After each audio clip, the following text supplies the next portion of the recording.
we're going to talk about some technical aspects of bodybuilding now.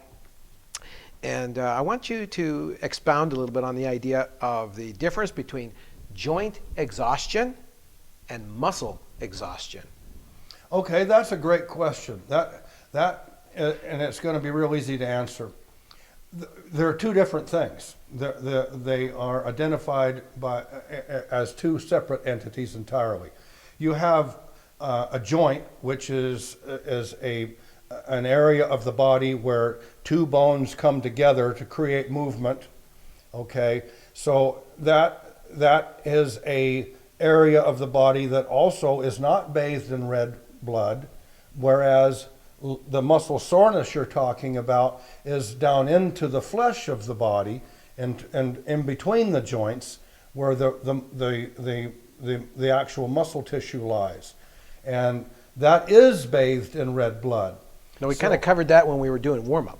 Okay. Yep. All right. So So the difference between the soreness of the two joints then, well, obviously location. If the joint, it's shoulder, elbow, wrist, if the joint hurts, then you have a joint issue. If the muscle hurts that leads to the joint, the origin and insertion of the muscle is going to be the connective tissue, or is it actually in the muscle tissue itself? So muscle soreness is a good thing provided it's the result of a great workout. Muscle soreness may be a bad thing if you haven't done a workout. Something's wrong. There's a reason. Your body will talk to you, and people need to learn to listen because your body's pretty smart, but most people aren't, and they don't know how to listen. They're stubborn. Oh, that hurts. Oh, okay, I'll wait till tomorrow. Maybe it'll feel better. You really shouldn't do that. If something's really wrong and you can't explain it, and now if I've done arm curls and my biceps are real sore the next day, bingo, well, I did biceps the previous day, so they should be sore. But if I didn't, and only this one's sore, and I did both arms, but only this side's sore 2 weeks later, and it's still sore, something's wrong. I need to get to a doctor. That's why doctors are there. They're there to help us.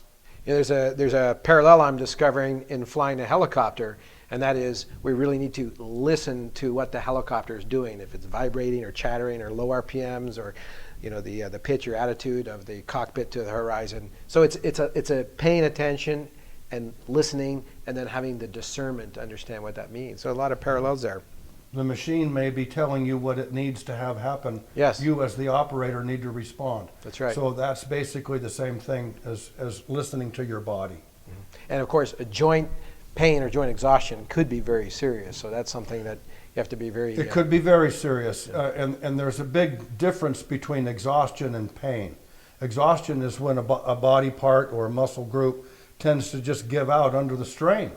Well, we're not superhuman. We can't keep going forever. We all have a limit. So wherever that limit may be is going to be where you are going to be forced to stop. Mm-hmm. If you can work through some pain in a joint, that's a whole different matter. Because if the joint is in pain, something's wrong. The joint they're lubricated for one. They're designed to work smooth. They weren't designed to work erratically or jerky. They were designed to work through a smooth range of motion.